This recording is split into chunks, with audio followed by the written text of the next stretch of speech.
우리 지난 시간 또 이렇게 타인에 대한 긍정까지 이렇게 마무리가 되었는데요. 우리가 복습 차원에서 잠시 처음에 우리가 절대 긍정 책을 가지고 표를 보면서 한번 이야기를 해보도록 하겠습니다. 방송실 우리 표 있죠? 제일 처음 기본적인 다이어그램 표 있죠?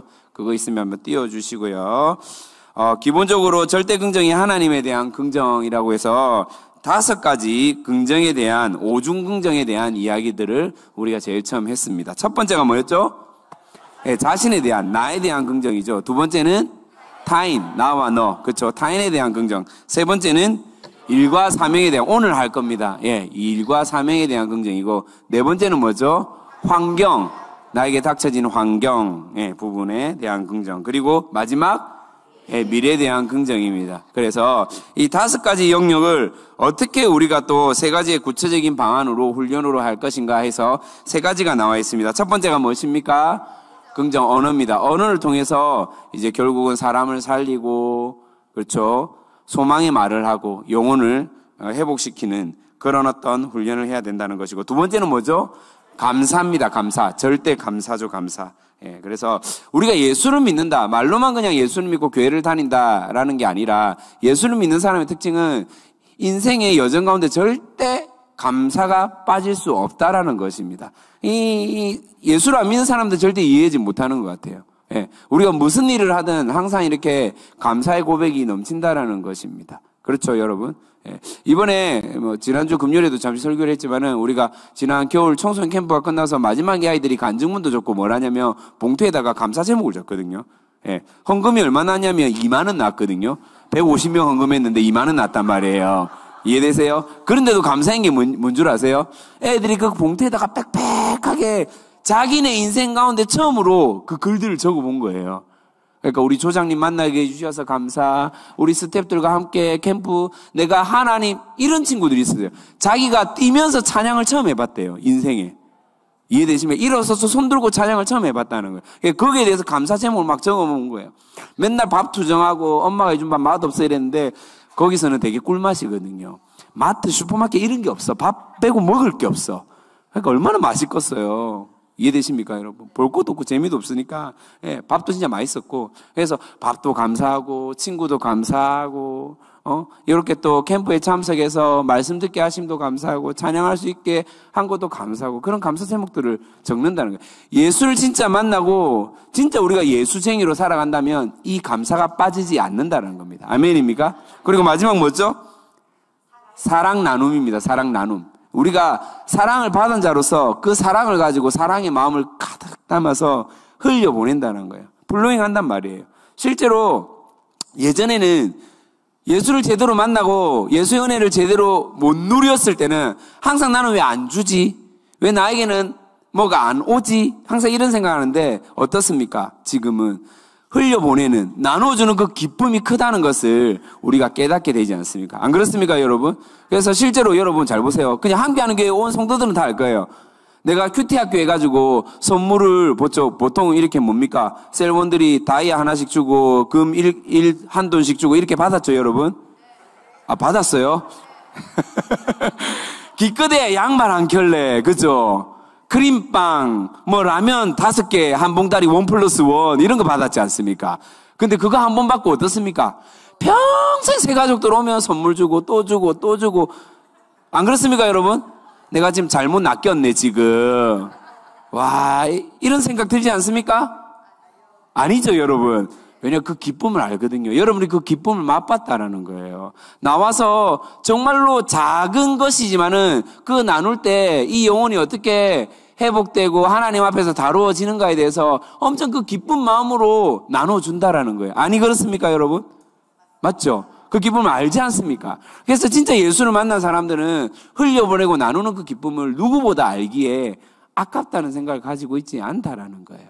그래서 저는 여러분들이 이런 진짜 예수쟁이의 삶을 살아갈 수 있었으면, 더 살아가는데 이 예수의 향기가 짙어지고 깊어지기를 진심으로 소망합니다. 아멘. 네, 좋습니다. 우리가 절대 긍정, 사실은 좀 이거 너무 인본적인 게 아닌가라고 담임 목사님께서도 여러 번 설명하셨지만은, 인간적인 절대 긍정의 마음이 아니에요. 자, 보십시다. 예수님이 이 땅 가운데 성육신 하셨죠. 맞습니까? 그러면 찾아갔습니다. 누구에게요? 예수가 필요한 사람들에게 찾아갔다라는 거예요.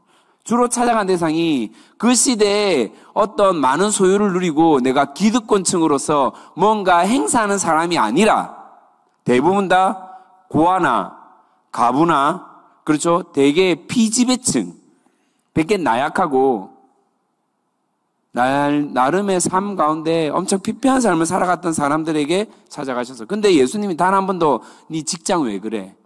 너 왜 그렇게 사니? 너 왜 이렇게 옷이 그것밖에 안 되니? 집이 왜 이렇게 더럽니? 이런 식으로 말씀을 했다 안 했다? 한 번도 그렇게 표현하지 않았다라는 거예요. 예수님도 이 땅 가운데 살아가면서 직업이 뭐였습니까? 목수였죠. 자기 직업에 대해서 불평했습니까? 안 했습니까? 그렇게 하지 않았단 말이에요. 전혀 어떤 누구를 탓하거나 불평과 불만이나 자신을 비관하거나 비난하지 않았다는, 물론 타인도 마찬가지죠. 예수님의 그 사랑이 필요한 자들에게 찾아가서 진짜 진리의 말씀을 전하고 때로는 육체적으로 육신적으로 마음적으로 병들고 나약한 자들에게 어떻게 했습니까? 치유를 하시고 치료 사역을 하시고 마지막으로 하나님 나라를 선포하고 그렇죠. 말씀을 가르치는 사역을 하셨다라는 거예요. 그래서 이 땅 가운데 너희가 먼 훗날에는 천국의 백성으로 천국을 바라보고 천국에서 살아갈 거지만은 정말로 이 땅 가운데서 비록 내가 타인에 비해서 다른 사람에 비해서 가진 게 조금 부족하고 모자란 것 같지만은 이곳에서 더 풍성한 삶, 새로운 생명을 얻게 하고 더 풍성한 삶을 살 수 있는 그런 마음을, 그런 복음을, 그런 진리를 전했지 않습니까? 예수님께서도 진짜 말 그대로 절대 긍정의 삶을 사신 분이거든요. 여러분들이 그래서 요거를 기본적으로 명제를 깔고 이 절대 긍정의 개념을 잘 이해하셨으면 참 좋겠다는 생각이 듭니다. 자, 그래서 오늘은 몇 가지요? 좀 전에 제가 서두에 얘기를 했는데, 바로 3과 1과 사명에 대한 긍정이죠. 106페이지입니다. 106페이지, 106쪽 책, 106페이지입니다. 106페이지. 106페이지 책 펴주시고, 우리 경훈이가 죄송한데 무선 마이크 하나만 좀 잡아주실래요? 무선 마이크 하나 잡아주시고 106페이지 참고하시면 좋을 것 같습니다. 자, 오중긍정 세 번째 일과 사명에 대한 긍정입니다. 일과 사명에 대한 긍정. 이제 조영기 목사님에 대한 이야기가 잠시 언급이 되죠. 영적 멘토이신 조영기 목사님은 제자들에게 종종 목회를 즐겁게 하라라는 말씀을 하셨답니다. 시간이 지나면서 이 말씀의 깊은 뜻을 깨닫게 되었고 목사님이 자신이 하는 사역에 대한 분명한 사명감을 가지고 즐기며 하라는 의미를 전해주셨습니다. 자, 보십시다 여러분. 우리가 예수를 믿고 복음을 깨달았다. 복음을 깨달은 사람의 특징은 뭐냐면 첫 번째는 내가 죄인인 것을 알게 돼요. 죄인임을 알게 되는 순간 뭐부터 하냐면 회개를 합니다. 회개. 그렇죠? 나는 죽을 수밖에 없는 사람인데 내가 존재적으로, 행위적으로는 물론이고 존재적으로 죽을 수밖에 없는 사람인데 예수의 그 보혈의 은혜로 말미암아 구원받은 백성으로서 살아갈 수 있음에 너무 감격해요. 내 죄에 대해서 철저하게 회개하는 작업들이 먼저 일어납니다. 그래서 새로운 삶을 살아갈 수 있는데 중요한 거는 그 뒤에 우리가 여기서 얽매이고 살아가는 자들이 아니라 막 눈물을 짜고 맨날 이렇게 슬퍼하고 이렇게 살아가는 사람이 아니라 그 가운데 구원의 감격, 무엇이라고요? 구원의 감격. 세상이 말하는 그런 기쁨, 뭐라고 하냐면 쾌락이라고 합니다. 쾌락. 쾌락은요, 잠시 나에게 즐거움이 생겼다가 사라지는 것들이에요. 허망하단 말이에요. 쾌락은 그래요. 그런데 하나님께서 주시는 참 기쁨, 구원의 감격을 누리는 사람은 뭐가 있냐면 조의, 희락이 있다는 희락. 이해되십니까? 희락은요, 평안이 있습니다. 이해가 되십니까? 평안이 있습니다. 평안이 있고 그리고 하늘 소망을 갈망하는 참 기쁨이 우리 가운데 넘쳐요. 계속해서 바라보고자 하고 갈망하는 마음이 생겨난다는 거예요. 예수를 믿는 사람의 특징은 뭐냐면 회개 다음에 구원의 감격을 누림으로 말미암아 우리 가운데 참 기쁨을 누리며 살아간다는 건데 예수를 믿고 오랫동안 신앙생활을 했음에도 불구하고 우리 가운데 늘 이렇게 얼굴이 어두우신 분이 있어요. 막 이렇게 그림자가 지고 섀도우가 있고 막 이렇게 늘 다크하게. 예, 피부가 검은 사람 말하는 게 아닙니다, 여러분. 예, 늘 이렇게 여기에 갈매기 늘 그리면서 살아가는 사람들이 있거든요. 예, 예수를 진짜 믿고 살아가는 사람은 입꼬리가 올라가야 되고 눈꼬리가 내려가야 됩니다. 아멘입니까? 옆에 분을 보세요. 눈꼬리가 내려왔는지 올라갔는지 갈매기가 있는지 없는지 한번 바라보세요. 있습니까 없습니까? 예, 있다고요? 갈매기가 있다고요? 예, 참 기쁨이 있단 말이에요. 물론 우리가 인생을 살아가면서 내가 감당하지 못한 문제를 만나거나 어려움에 처할 때도 있죠. 예, 그런데 우리는 세상적인 어떤 개념으로 그 일들을 바라보고 마주하는 것이 아니라 하나님께서 이 일들을 우리 무엇이라고 하냐면 이거 고난이라고 하는데 이 고난을 주신 이유가 뭘까? 때로는 재해석하고 그렇죠?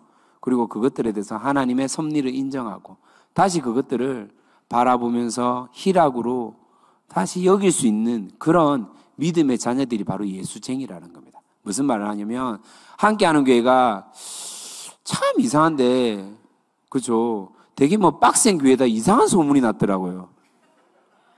여러분 되게 이렇게 자유하고 기쁨이 넘치는 교회가 아닙니까 여러분?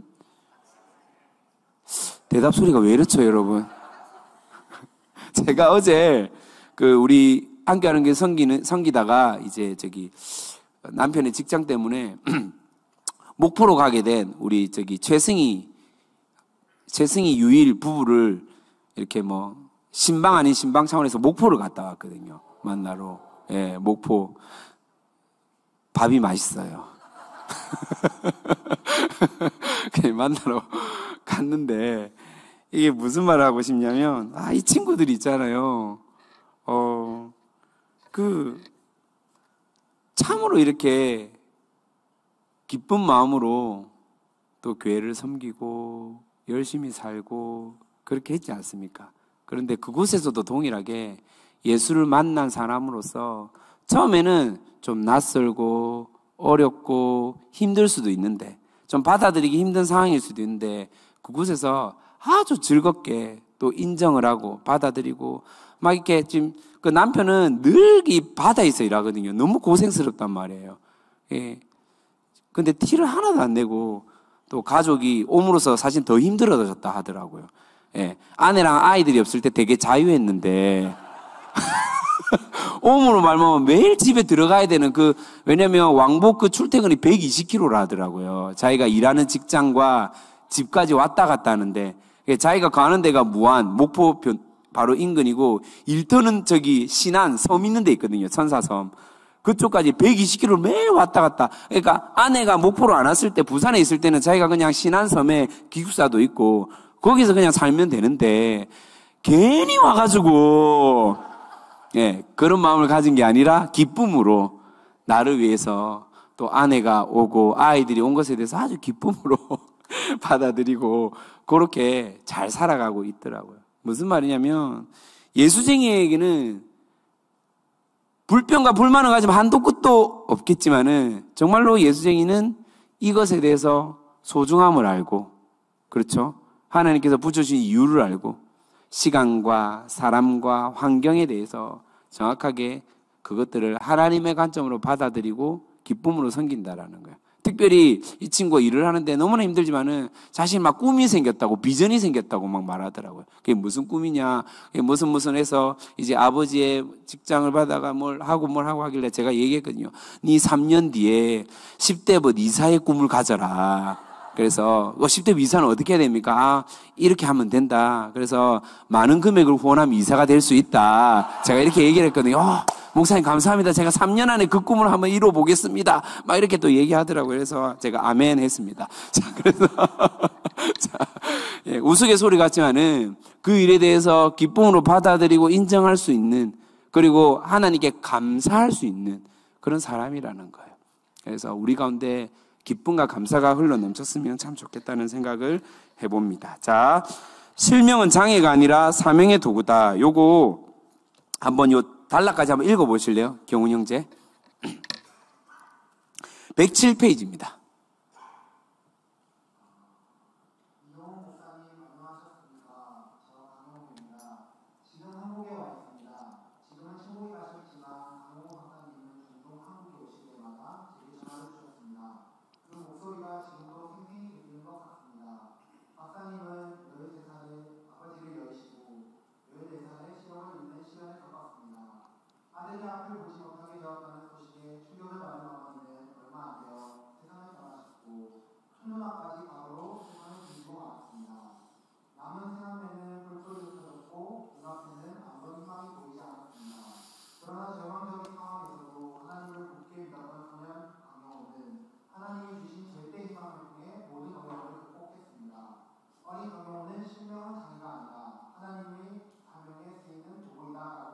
네, 자, 하나님의 사명에 쓰이는 도구다라고 고백을 했답니다. 자, 사진 하나 보여주실래요? 제가 보내준 사진이 있습니다.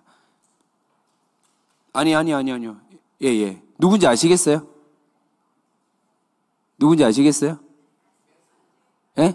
김혜수 맞아요, 김혜수. 또, 예, 안재욱입니다. 옛날에, 저게 몇 년도지? 90년대 초반일 건데, 눈먼 새의 노래라는 그 드라마, 명작 드라마, 단편 드라마가 있었는데, 그때 저 남자 주인공이 누구냐면 지금 강영우 박사님이에요.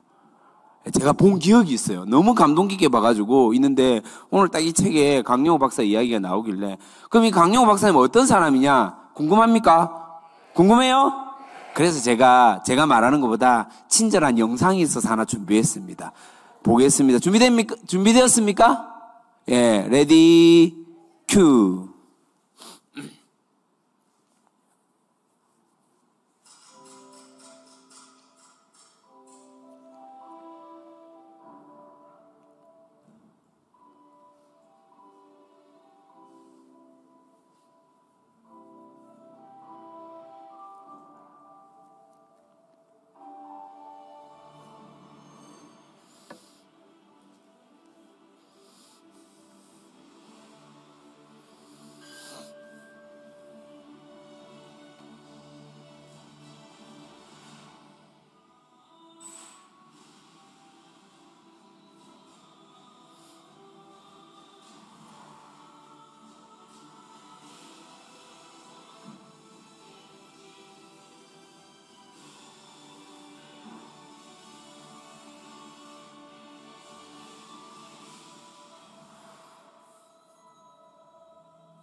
자, 여기까지.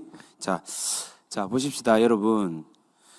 강영우라는 박사님께서, 그죠, 갑자기 실명이 되고, 그죠, 부모님을 잃고, 누나도 잃고, 그 다음에 어떻습니까?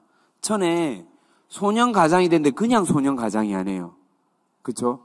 맹인이에요, 맹인. 앞이 안 보이는 소년 가장으로서. 그러면 우리가 생각할 때, 인간적인 생각으로 볼 때, 더 이상 어떻게 더 불행할 수 있을까라고 밖에 생각할 수 없는 상황이었단 말이에요. 그런 환경이지 않습니까? 중요한 건 자신의 힘으로 바꿀 수 없는 환경이에요. 눈을 뭐 어떻게 할 거예요, 그죠? 부모님 어떻게 살아 돌아올 수 있겠습니까? 불가능한 일이잖아요. 일반 사람 같으면 여기서 낙담하고 낙심하고 절망스럽게 인생을 허비하다가 아마 살아갔을 겁니다. 그런데 그것에 대해서 포기하거나 원망하거나 하지 않고 자신이 할 수 있는 것에 대해서 새롭게 개척을 해 나갔다라는 거. 그래서 말도 안 되게 사실 여기 너무나 쉽게 한 줄로 연세대학교 교육학과 들어갔다 했지만은 다른 학교에 넣었을 때 장애인을 안 받아준 거예요. 특히 맹인은. 이 학교도 안 받아주고 이 학교도 안 받아주는데 겨우 학교 연세대가 여러분 아시죠? 기독교 대학인 건 아시죠? 모르셨습니까? 언더우드 선교사님 세운 학교잖아요. 언더우드는 들어보셨어요? 브랜드 이름이 아니고 선교사님이거든요. 언더우드. 그래서 예, 아무튼 그 학교에서 이제 드디어 받아주게 된 거예요. 한 번도 그런 적이 없는데 받아주게 되고 또 우수한 성적을 가지고 유학길에 올랐는데 유학도 마찬가지예요. 한 번도 장애인이 유학의 길에 올라간 적이 없는데 예, 최초로 이렇게 가게 됨으로 말미암아 뒤에 또 후배 장애인들이 동일하게 이런 혜택을 누리게 되었다라는 겁니다.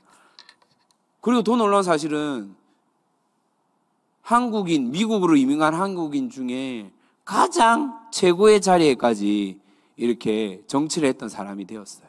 예. 일반인이 아닙니다. 지금 계속 말하는 것은 뭔가 수술을 받거나 의료의 도움을 받은 적이 없다라는 거예요. 그냥 그대로 여전히 앞은 안 보입니다. 여전히 환경은 똑같아요. 부모님도 안 계세요. 그런데 그것을 원망하고 탓하고 살아간 것이 아니라 그 환경을 이겨내고 그것들을 직면하고 하나님께 귀하게 쓰임받았던 사람이 바로 강영우 박사라는 겁니다. 여러분, 여기 책에 보면 이제 108페이지에 이렇게 적혀 있어요. 하나님이 나에게 마지막을 정리할 시간을 주여 감사합니다. 감사의 편지를 보냈습니다. 강 박사님은 언제나 절대 긍정과 절대 감사의 삶을 사셨다라고 되어 있습니다. 위에서 네 번째 줄이에요. 세상을 부정의 눈이 아니라 어떤 눈으로 바라봤다고요? 긍정의 눈으로 바라보았고 자신이 하는 모든 일에 무엇을 가지고 임했다고요? 사명감을 가지고 일했다라는 것입니다. 그래서 이 부정적이고 원망하고 절망하고 실망한 인생이 아니라 낭망한 인생이 아니라 항상 하나님께서 주시는 그 사명감을 가지고 희망을 가지고 살아왔다라는 겁니다. 그리고 책에 이어서 뭐라고 표현하고 있습니까? 사람에게는 네 가지 중요한 만남이 있다고 하네요. 첫 번째가 뭐죠? 마스터가 뭡니까? 내 인생의 주인 하나님을 만났다라는 거예요. 여러분 하나님 만나셨습니까? 하나님 만나셨죠, 여러분? 예, 하나님 만나셨습니다. 두 번째 뭡니까? 메이트. 내 인생의 반려자인 거예요, 반려자. 함께하는 사람. 계십니까? 있는 사람 있고, 찾고 싶은 사람 있고, 못 만난 사람 있고, 못 만날 사람도 있습니까? 다 만날지어다? 예, 믿음으로 일단 아멘 해야 돼요, 청년들. 아시겠죠, 근원아? 예, 한참 남았지만은, 그렇게 믿음으로. 자, 그리고 뭡니까? 멘토. 여러분, 우리에게는 너무나 좋은 스승님이 계시죠? 영적인 멘토 계시지 않습니까? 네, 진짜입니다. 이렇게 좋은 스승 만나는 게, 우리 인생 가운데 이렇게 좋은 스승을 만나는 게 얼마나 커다란 복인지 정말로 깨닫기를 바랍니다. 그리고 진짜 감사해야 돼요. 이런 스승님을 만날 수 있다는 게. 그리고 마지막은 뭡니까? 예, 미션. 뭡니까? 사명이에요. 사명을 만났는가? 사명이 진짜 있는가? 예. 그래서 우리가 이 네 가지 만남에 대해서 다시 한 번 더 생각해보고 살아갈 수 있었으면 좋겠다라는 생각을 해봅니다. 그리고 성경의 인물들에 대해서 예를 하고 있죠. 모세부터 해가지고 느헤미야, 세례요한 등등에 대한 이야기들을 하고 있는데, 자, 이분들은 분명한 사명들이 있었다라는 거예요. 백성들을 출애굽시키는 사명, 하나님의 부르심, 콜링이 있었고 그것들을 행해 나갑니다. 느헤미야 어떻습니까? 원래 지금 이방 왕을 섬겼던 장관이에요, 장관.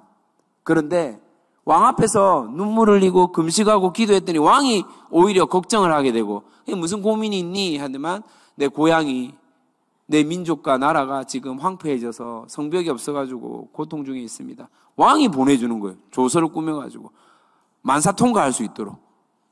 뭐 우리나라로 치면 마패 같은 걸 지어줘가지고 그냥 통과할 수 있도록 다 지어주는 거예요. 그리고 성벽 재건을 할 수 있는 비전을, 사명을 허락하시는 거죠. 세례요한은 어떻습니까? 예수님의 앞길을 예배하고 복음을 이렇게 전했던 그 사명을 끝까지 감당했다라는 겁니다. 예. 여러분, 근데 중요한 것은요, 이런 사명을 발견한 사람들은 아픔과 고통이 없었겠습니까? 어려움이 없었을까요? 문제를 절대 만나지 않았을까요? 고민은 없었을까요? 갈등이 없었을까요? 네. 없으면 거짓말이에요. 사실은 없다는 거는 진짜 참 신앙인이 아니에요. 고민하고 번뇌하고 늘 이렇게 갈등했겠죠. 하지만 그 가운데 성령님의 도움을 구하고, 그렇죠. 내가 온전하게 하나님 뜻을 행할 수 있도록 힘을 주십시오. 능력을 주십시오. 또한 지혜를 주시고 사람을 붙여주시고 감당할 수 있는 믿음을 달라고 기도하면서 하나님께 엎드리는 거예요. 그게 믿음의 자녀라는 거예요. 예, 저는 어느 책에서 봤는데 엄청 공감되는 이야기를 본 적이 있습니다. 우리 인생에 수많은 고난을 경험하지 않습니까? 고통과 고난을 만나는데, 근데 사실은요, 우리를 진짜 힘들게 하는 것은 고난과 고통이 아니라고 하는 거예요. 그럼 무엇이 힘드냐? 고난과 고통을 만났을 때, 고난과 고통이 경험되어졌을 때, 그 고난에 대한 나의 반응, 나의 태도가 사실은 나를 힘들게 한다라는 거예요. 그 고난이 닥쳐졌을 때 내가 어떻게 반응하고 내가 어떤 태도를 가지는가에 따라서 실제로 그게 고난이 되고 고통이 된다라는 거예요. 실제 그 고난과 고통은요, 그 환경을 통해서 또 사람을 통해서 닥쳐지는 고통과 고난은요, 퍼센테이지로 이것들을 이렇게 책으로 표현되어 있는데 2%밖에 안 된다고 해요. 그럼 실제로 나의 반응과 태도가 98%. 그러니까 내가 그런 고난을 닥쳐졌을 때 어떤 태도를, 어떤 반응을 보이는지에 따라서 바뀌어진다라는 거예요. 조금 전에도 얘기했지만 강용호 박사 어떻습니까? 왜 엄마 아빠는 이렇게 일찍, 왜 내 눈은 이렇게, 이것들을 내가 그대로 정통적으로 이렇게 내가 받아들이고 내가 거기에 대해서 반응했다라고 하면 늘 인생이 어떻습니까? 나락 가운데 살아갈 수밖에 없었다라는 거예요. 그래서 요것들을 나의 반응이 어떠냐면, 나는 비록 앞이 안 보이지만은, 나는 비록 부모님이 안 계시지만은 오히려 하나님 주신 사명을 내가 깨닫고 그렇게 살아가야 되겠다라고 한 거예요. 제가 어느 책에서 봤는데, 정확하게 죄송합니다. 제가 이름을 정확하게 알고 여러분에게 소개를 좀 해드렸는데, 중국의 어떤 선교사님이 선교 사역을 하시다가 이렇게 이제 선교지에서 돌아오는 길에 크게 교통사고를 난 거예요. 목숨이 위태로울 정도로. 그래서 사경을 헤매다가 그렇게 깨어났는데 의사들이 이렇게 수술을 하지 않으면 죽을 수밖에 없는 상황이라서 큰 수술을 했고, 지금 팔이 썩어 들어가는 상황이 있어서 이제 환자가 깨어나기 전에 팔을 절단을 했다라는 거예요.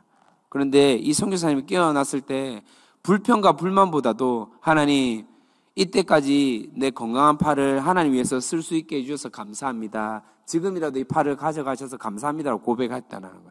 그리고 본국으로 돌아가서 뭘 했냐면, 이제 이 팔, 손, 의수, 이쪽에 이제 자기가 공부를 했다고 하는 거예요. 그런데 그렇게 공부하고 열심히 이렇게 준비를 한 타이밍에 대한민국에 어떤 사건이 일어납니다. 어떤 사건이냐? 6.25 전쟁이 일어나는 거예요. 6.25 전쟁 중에 엄청 많은 피난민 또 피해 군인들이 생기죠. 전쟁 중에 여기저기 상처받고 다리가 잘려나오고 팔을 잃어버리는 군인뿐만 아니라 여러 사람들이 나타나게 된 거예요. 그리고 이분이 다시 한국에 선교사로 오게 됩니다. 사람들은 이 고통을 당하는 피해자들이 이해를 못 하는 거예요. 근데 누구보다도 이 선교사님이 이해를 할까요? 못 할까요? 하는 거예요. 그래서 대구에서 최초로 재활에 관련된 그런 어떤 기관을 세워서 자기가 직접 공부한 의족을 만들어가지고 많은 사람들에게 베풀어 주는 거예요. 너무 놀랍지 않습니까? 하나님의 이 빅피처 그림이 놀랍지 않습니까? 만약 우리가 이렇게 당했을 때 왜 나는 이렇게 사고를 내가 하나님, 아니 내가 지금 내 잘 먹고 잘 사자고 지금 선교 왔습니까? 그나마 지금 내가 가지고 있는 거는 건강한 이 육체, 몸덩어리밖에 없는데 이거라도 하나님 좀 잘 지켜줘야 되지 않겠습니까? 라고 불평하지 않았을까요? 안 그렇겠습니까, 여러분? 그런데 거기서 불평한 것이 아니라 감사하고 다시 거기서 무너진 인생을 살아가는 것이 아니라 하나님의 뜻을 받아들이고 공부해서 오히려 우리나라에 크나큰 이 은혜를 입힌 사람이 되었다라는 거예요. 너무 감사한 일이지 않습니까, 여러분? 예. 그래서 우리가 만났던 여러 가지 고난, 고통, 다음 시간에 하겠지만은 제가 너무나 좋아하는 이지선 씨 이야기를 또 할 텐데, 그런 고난과 고통을 보통 사람들은 어떻게 표현하냐면 당했다라고 표현하거든요. 뭐라고요? 왜 나는 이런 사건을 당해? 난 왜 이렇게 아픔을 당해? 근데 이지선 씨는 이렇게 표현하더라고요. 사건을 만났다. 그 만남을 통해서 새로운 인생을 살게 되었다라는 거예요. 예. 그래서 여러분들도 고난 가운데 다시 하나님을 온전히 바라볼 수 있는 복된 여정과 시간이 되기를 진심으로 축복합니다. 네, 하나님 안에서 모든 일은 거룩하다. 한번 읽어주세요.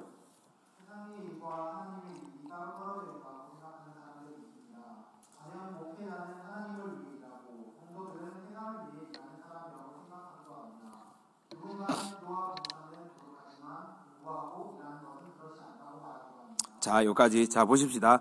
거룩이란 원뜻이 뭐냐면, 거룩이란 이 원어의 뜻이 뭐냐면요. 이 원어는 카도시라는 단어인데, 이게 무슨 뜻이냐면 구별되다는 뜻이죠. 구별되다. 더 쉽게 말하면 다르다 이 말이에요. 다르다. 예수생이 너가 세상 사람들과 다르다라는 거예요. 그러니까 이게 자만해라는 의미가 아니에요. 다른 인생을 살아라. 다른 사람들은 돈에 환장하고 물질에 환장하고 외모에 환장할 때 너는 그게 아니야. 진리, 영혼을 살리고 회복시키는 그 다름의 인생을 살아라는 거예요. 이해가 되십니까? 예. 그래서 구별되었다라는 뜻이 이 거룩이라는 표현인데, 여러분. 자, 우리가 여러 직업이 있잖아요. 직업. 진짜 여러 직업이 있지 않습니까? 많은 직업들인데, 어느 순간에 보면요. 이 직업은 좋은 직업, 이 직업은 나쁜 직업, 안 좋은 직업이라고 여기는 게 너무 많이 우리 사회 가운데 팽배해졌다라는 거예요. 네. 네, 여러분 정말로 직업에는 귀천, 높고 낮음이었거든요. 그 고유함이 있다란 말이에요. 그 직업을 통해서 하나님께서 허락하신 그 일터를 통해서 첫 번째는 하나님께 영광이 되는 삶을 살아야 됩니다. 아멘입니까? 네. 두 번째는요, 또 그 직업을 통해서 나에게 붙여주신 사람들을 만나고 회복시키는 우리에게 사명을 허락하셨다는 사실을 기억하셔야 돼요. 절대 그냥 나의 돈벌이로만 여기지 않으셨으면 좋겠어요. 자, 여러분 진짜 세상이 많이 바뀌고 있거든요. 너무너무 많이 바뀌고 있는 것 중에 하나가 뭐냐면, 자, 이런 겁니다. 어른들이 항상 화이트 칼라, 우리 자녀는 고생시키지 않아야지. 그래서 편안하게 책상에 앉아가지고 펜대 굴리면서 일을 시켜야지. 그리고 사자 돌리며 일을 시켜야지. 이렇게 생각 많이 하지 않습니까? 그래서 뭡니까? 판사, 검사, 변호사, 의사, 이렇게 얘기하지 않습니까? 그렇죠? 교사, 사자. 계속해서 이런 직업을 얘기하는데, 여러분, 제가 아시겠지만은, 저희 그 교회가 요 오륜소년원에서 지금 계속 멘토링을 하고 있거든요. 멘토를 섬기고 있단 말이에요. 그러면 한 번씩 저희가 판사님하고 변호사들하고 모임을 해요. 이야기를 한단 말이에요. 근데 제가 한 변호사님께 이제 이야기를 들었는데, 요즘은 로스쿨에 지나가고 변호사 자격증을 따도 갈 데가 없대요. 그래서 실제 변호사 자격을 취득하고 나서 3분의 1이 매달 내는 변호사비를 못 내고 있다고 합니다. 여러분 이거 놀랍지 않아요? 그래서 지금 변호사협회에서 무엇을 하고 있냐면, 공공기관에 의무적으로 변호사 한 명씩 들어가게 해주세요. 경찰서에 한 명씩 들어갈 수 있도록 자리를 만들어주세요.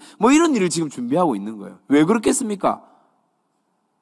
어렵다라는 거예요. 변호사대도 먹고 살기 힘들다라는 거예요. 큰 법무법인에 들어가지 않는 이상 힘들다라는 거예요. 근데 우리는 어떻습니까? 변호사 되면 인생이 끝났다라고 생각하잖아요. 이제, 끝. 이제 만사, 오케이. 나는 이제 부러울 거 없어. 이런 인생 살 줄 알았는데 그게 아니라는 거예요. 진짜 시대가 많이 바뀌어지고 있다는 것을 여러분들이 좀 실감했으면 좋겠습니다. 자, 무엇보다도 하나님께서 여러분들을 이 직장에, 이 일터에 보내주신 이유가 있다라는 말은 뭐냐면, 그것들을 믿고 사랑하는 사람은 결국은 하나님의 창조, 섭리를 믿고 살아가는 예수쟁이라는 거예요. 하나님이 이 세상을 만드시고 끝이 아니라 일일이 간섭하시면서 지금도 운행하고 있다는 것이고, 그 가운데 한 사람 한 사람 나의 형상으로 지음받은 그 사람을 가장 적절한 장소에서 가장 적절한 때에 그 자리에 그 사람에게 붙여주시고 보내셨다는 사실을 여러분 믿음으로 받아들이기를 소망합니다. 네, 그래서 감사가 끊이지 않는다는 거예요. 계속해서 이야기를 할 겁니다. 그래서 우리는 하나님께서 나를 이곳 가운데 보내셨다는 말씀을 믿고 살아가기 때문에 그 자리를 소중하게 여기고 감사하며 살아갈 수 있다는 겁니다. 우리 110페이지 두 번째 단락 하나님은 한번 읽어보실래요?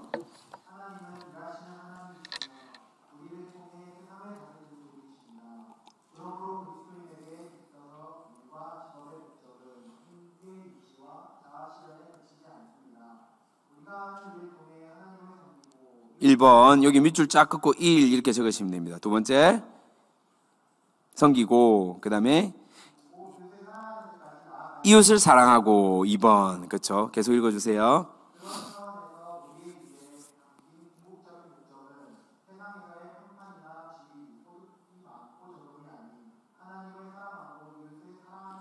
오, 이거 많이 들어봤다. 그죠? 하나님 사랑, 이웃 사랑. 뭐죠? 계명이죠, 계명. 예, 대표되는 계명이에요. 계명을 줄이고도 줄이면 딱 두 개가 나오는 거예요. 하나님 사랑, 이웃 사랑. 예수님은 이걸 또 합쳤어. 뭐라고 했습니까? 내가 너희를 사랑같이 너희도 서로 사랑하라 라는 거예요. 서로 사랑해라고요. 그러니까 하나님께서 나에게 부주신 사람들을 사랑하고 그 사랑함이 결국 하나님께 영광이 되는 일이라고요. 그래서 여러분들이 기억했으면 좋겠습니다. 자, 토전이 이렇게 말했습니다. 거룩한 마음으로 세상의 직업에 충실하면 그것은 더 이상 세속적인 것이 아니래요. 하나님께 바치는 삶의 일부가 된다라고 합니다. 끝까지 읽어주세요. 하나님은 우리에게 각각 다른 질문과 이해를 주셨고 그 가운데서 하나님을 사랑하고 이렇게 사랑하게 하셨습니다. 그러므로 우리는 하나님께서 맡겨주신 자리에서 최선을 다해야 합니다. 학생이든 직장이든 의료인이든 목회자든 기도든 음악가든 정치인이든 이 사실은 모두에게 적용됩니다. 모두가 모두에게 친절해야 하는 것은 물론 모든 일에 신실한 사람이 되어야 하는 것입니다. 자, 말씀 한 구절만 한번 찾아보도록 하겠습니다. 요한복음 12장 26절입니다. 요한복음 12장 26절. 요한복음 12장 26절입니다. 찾아주셨네요. 감사합니다. 한번 읽어볼까요? 시작.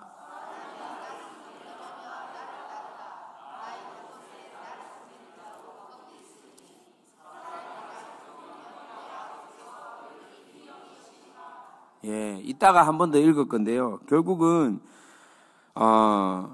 정말로 나를 섬기는 자도 거기 있다. 사람이 나를 섬기면 내 아버지께서도 그를 귀히 여긴다. 이 말은 뭡니까? 내가 어디 있든 하나님, 그러니까 우리가 무엇을 하고 우리가 어디에 있든 그곳에는 결국 누가 계신다고요? 하나님이 함께 하는 거고 우리가 일하는 것이 결국 하나님께 영광이 되고 하나님 기뻐하신다는 거예요. 그래서 최선을 다해서 그 일을 섬겨주시기를 바랍니다. 최선을 다해서 시간을 지키시고 최선을 다해서 그 일터를 나의 일터로 하나님께 영광을 올려드리는 그런 모습을 가지고 살아갈 수 있었으면 참 좋겠다는 생각이 듭니다. 많은 청년들이 이런 저를 한번 바라보시겠습니다. 이런 의문을 갖고 있어요. 예전에 이제 청년들에게 이렇게 새로운 직장을 가지고 뭔가를 기준 매길 때 항상 이렇게 약간 꼰대처럼 제가 이야기를 했거든요. 30분 먼저 일찍 출근해서 뭐 하다못해 책상이라도 정리하고 청소라도 해라. 그리고 30분 늦게 퇴근해라. 되게 꼰대 같은 말이잖아요. 요즘 애들은 워라벨이거든요. 내 시간을 소중하게 여기는데, 근데 우리가 예수쟁이다라는 말은 뭐냐면 좀 세상 가운데 나의 것들을 손해볼 수 있는 사람이 되어야 된다라는 거예요. 자, 청소할 필요가 없다. 그러면 하다못해 네가 진짜 예수의 제자다. 디사이플.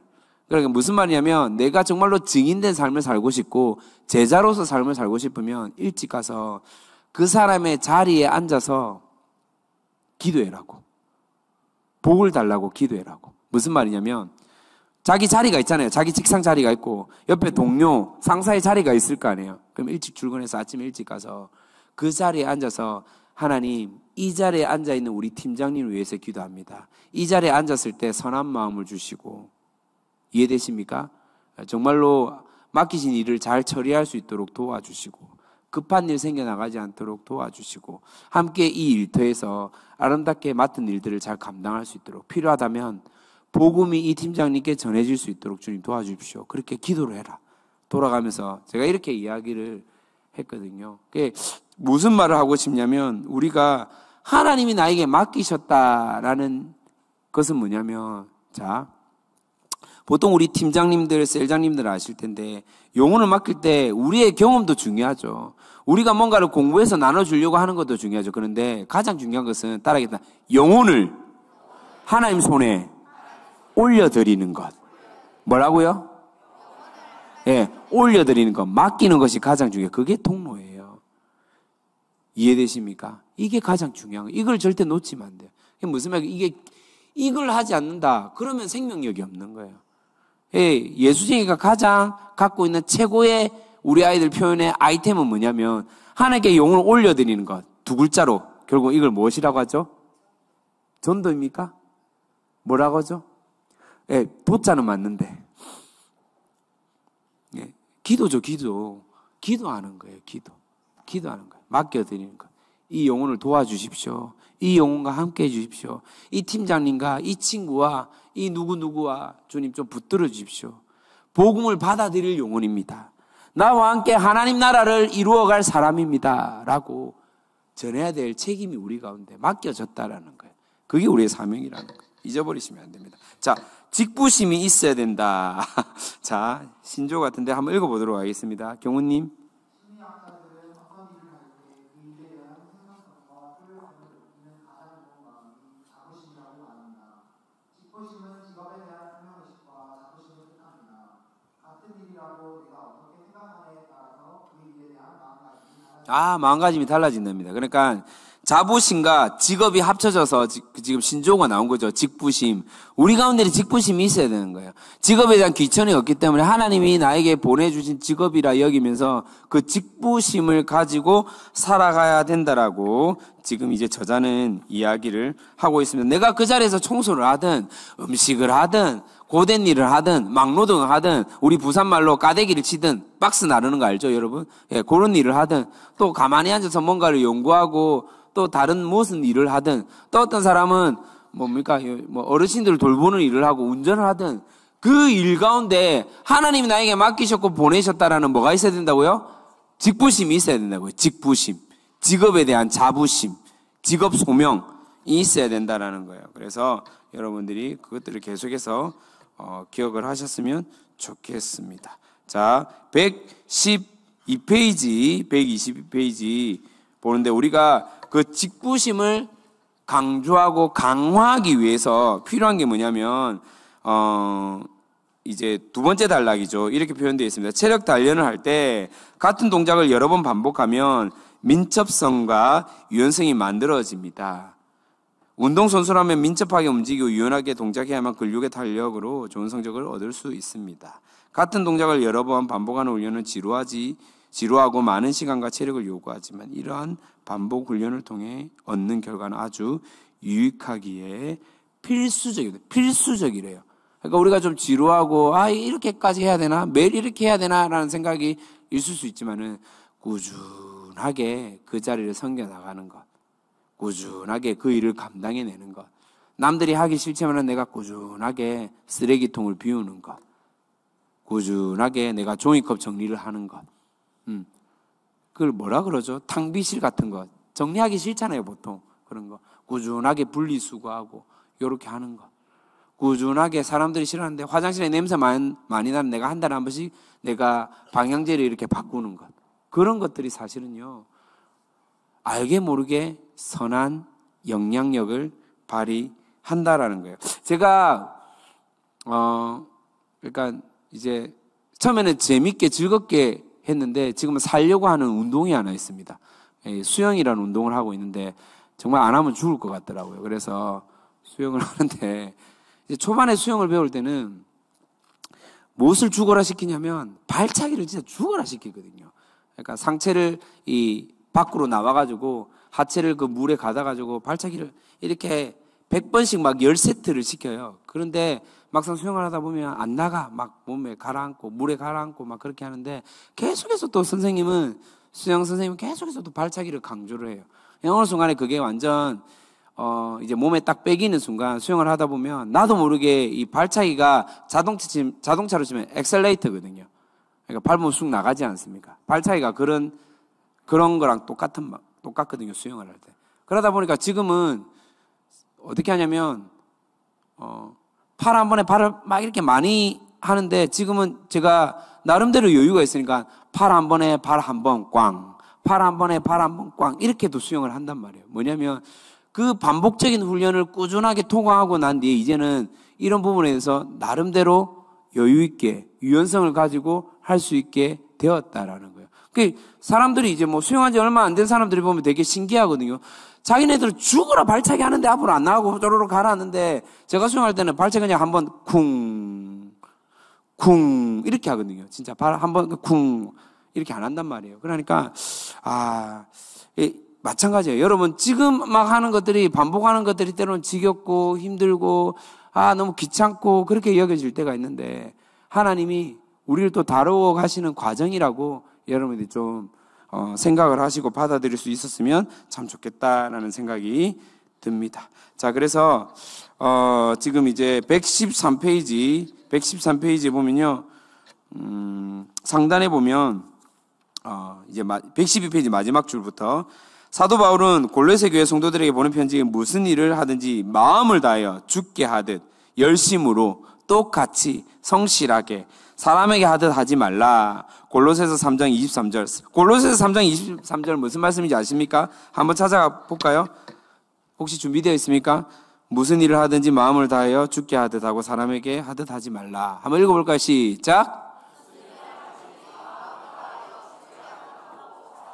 네, 그 일터에 그 자리에 하나님이 계신다라고 생각하고 여러분들이 해보십시오. 네, 그곳에 나의 구원자, 나의 창조주 하나님 아버지가 계신다. 그래서 여러분들이 이 일들을 좀 감당할 수 있었으면 좋겠다. 믿음의 선조들은 아마 이 말씀을요, 비록 이 신약시대 때 적어놓은 말씀이자는 이런 문맥, 동일한 어떤 문맥을 받아들이면서 어떤 생각하냐면 늘 하나님이 나와 함께 하신다. 내가 무슨 일을 하는지 하나님은 알고 있다. 듣고 계신다. 바라보고 계신다라는 걸 인식하면서 살아가는 거예요.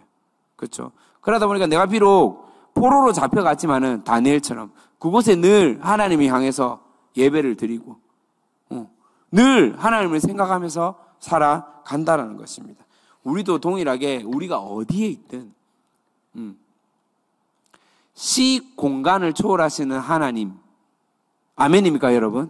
시간과 공간을 뛰어넘는 하나님이잖아요. 그러면 나의 자리에도 동일하게 하나님이 계시고 교회에도 동일하게 계시고 나의 가정과 일터에도 있다는 사실을 믿고 살아갈 수 있으면 좋겠습니다. 자, 열정의 마그마가 끓어오르게 하라. 자, 예수님도 열정의 본을 보여주셨다고 합니다. 요한복음 5장 17절 일하시는 하나님, 내 아버지도 일하니 나도 동일하게 일한다 라는 말씀이죠. 예, 요한복음 5장 17절 한번 띄워주시고 한번 읽도록 하겠습니다. 114페이지 시작.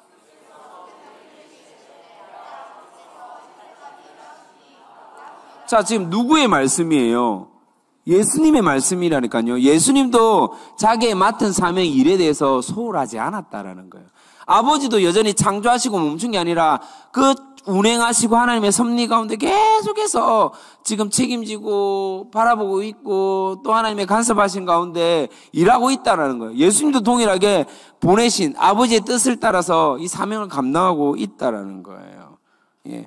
그래서 예수를 믿는 사람들, 뭐 지금 대표로 사도 바울을 얘기했는데 나이에 상관없이 다 동일하게 일한다라는 거예요. 여기 지금 115페이지 보면요, 단어가 하나 나오네. 영어 단어가 하나 나옵니다. 밑에서 네 번째 줄 보니까 enthusiasm이거든요. enthusiasm, 열정이라는 단어인데 이게 합성어예요. en이란 단어와 함께 데오스, 이 뭐냐면요, 헬라어거든요. 그리스어예요. en이 뭐냐면 뭐뭐 안에라는 뜻이에요. 뭐뭐 안에. en이 뭐뭐 안에라는 뜻이고, 옆에 이제 데오스가 뭡니까 여러분? 하나님.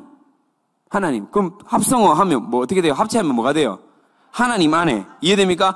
하나님 안에 뜻이 뭐라고요 지금? 열정이래요. 여러분 신기하지 않습니까? 지금 저만 신기한가요? 제가 오늘 공부하면서 와, 이런 뜻을 가지고 있구나. 야, 너무 신기하다. 무슨 말이냐면 우리가 예수를 믿고 하나님 안에 속한 자로 살아가는데 에너지가 없다, 열정이 없다.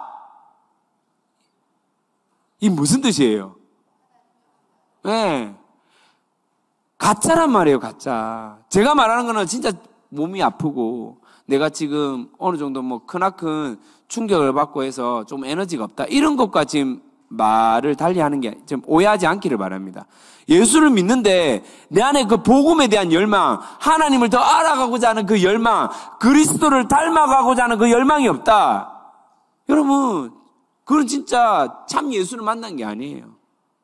이해가 되십니까? 내가 하나님께 속겠다 이 말은 뭐냐면 끝없이 계속해서 나이에 상관없이 뭐 이따가 설명하죠. 여호수아 85세 때 내가 아직 강성하다, 내가 아직 젊다, 내가 저 땅 헤브론 땅을 차지하겠다 이렇게 말하지 않습니까? 실제로 젊었을 때만큼 막 육체가 건강하고 에너지가 넘치고 그런 게 아니라 하나님을 향한 그 열정이 나이가 들어도 식지 아니하고 더 커나가기 때문에 그런 고백을 한다라는 거예요. 아멘입니까 여러분?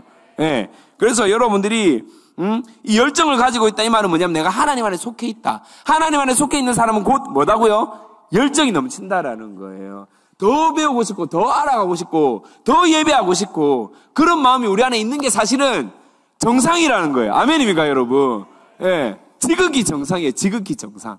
예. 그것들을 여러분들이 알면 좋겠다 생각이 듭니다. 자, 116페이지 매일의 성실함이 중요하다. 읽어주세요.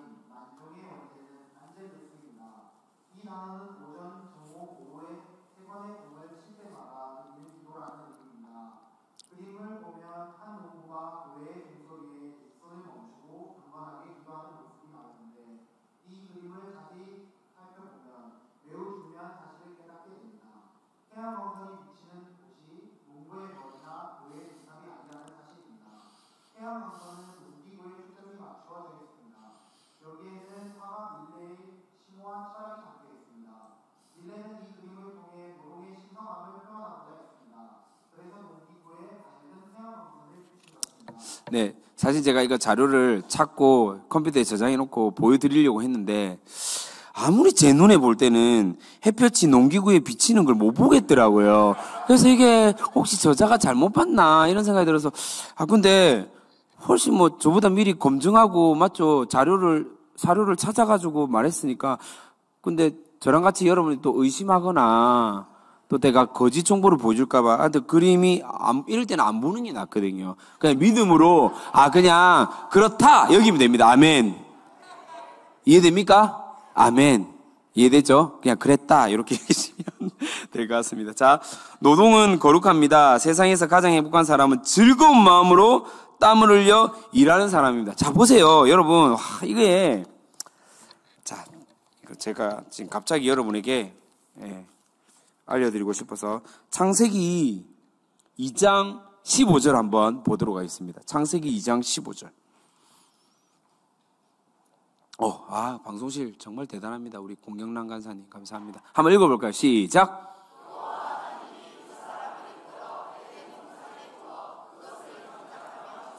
자, 보세요. 잘 보세요. 성경을 여러분 이제 좀 이해하셔야 됩니다. 사람이 아담과 하와가 죄를 지어서 땀을 흘리게 하는 벌칙을 받은 겁니까? 그 전에 죄를 짓기 전에 이미 하나님께서 주신 선물이 노동입니까? 저기 뭐라고 적혀있습니까? 에덴 동산에 두어 그것을 경작이 뭐예요? 재배. 오늘날 치면 농사.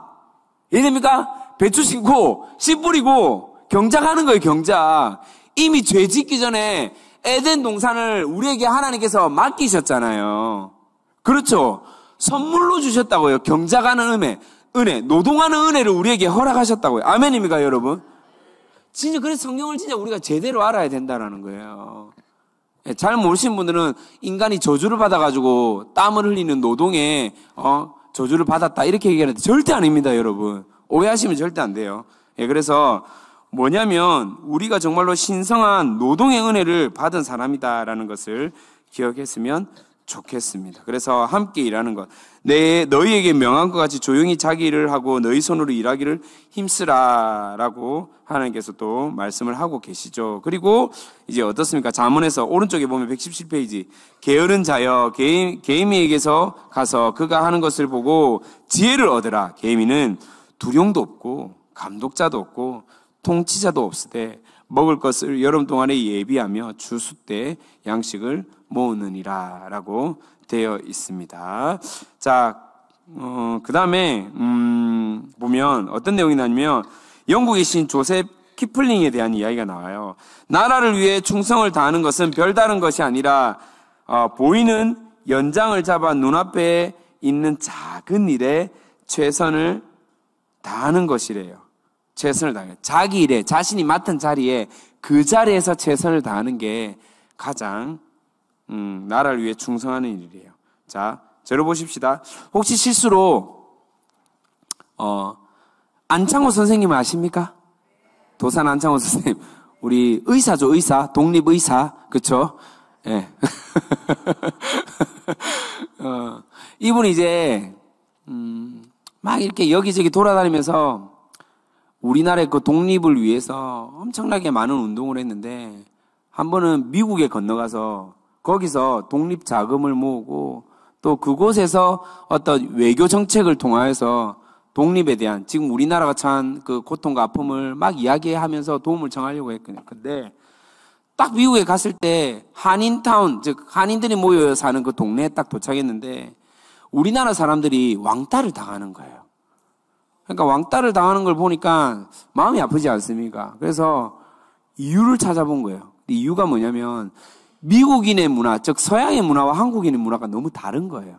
첫 번째, 그들의 문화는 뭐냐면 기본적으로 집 있고 집 앞에 마당에 잔디가 쫙 있어.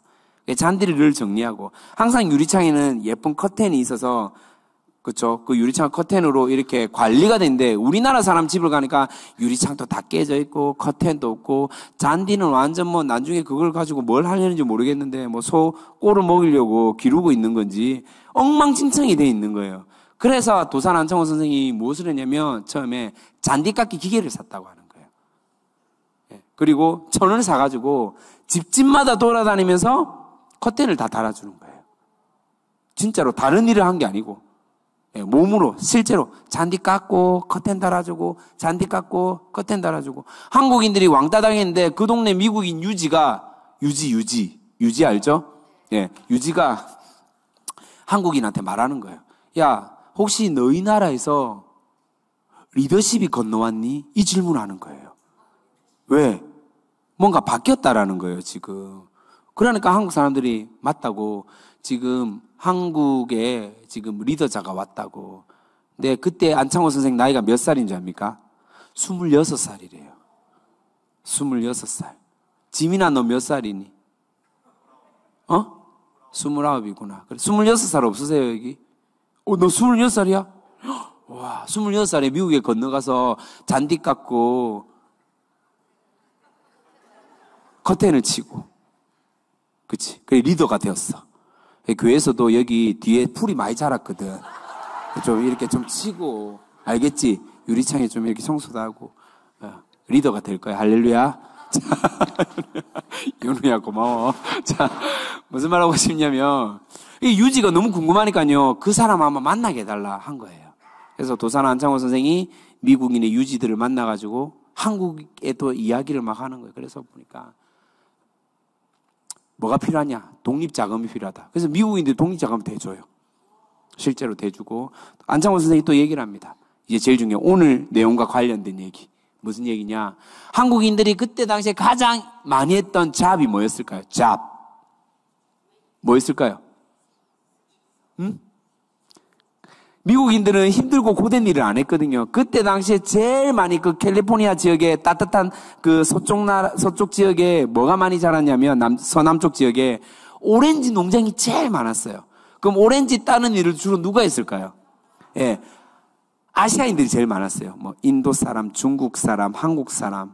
그러니까 안창호 선생님이 한국인들 교포를 모아놓고 이렇게 여러분 오렌지 하나를 따더라도 최선을 다해서 따주십시오. 그게 독립운동입니다. 이게 무슨 말이에요? 이름 무슨, 죄송합니다. 이게 무슨 개떡 같은 소리예요. 오렌지 따는 거랑 독립운동이랑 무슨 상관이에요? 근데 이게 연관이 있었다라는 거예요. 한국인들이 안창호 선생의 이야기를 듣고 최선을 다해서 오렌지를 진짜 땁니다. 이거 도산 안창호 선생 일대기 위인전 나오면 바로 나옵니다. 실제로 나와요. 오렌지를 열심히 땁니다. 최선을 다해서. 가장 가지치기 예쁘게 해가지고. 그러니까 오렌지 상품이 좋을까요? 안 좋을까요?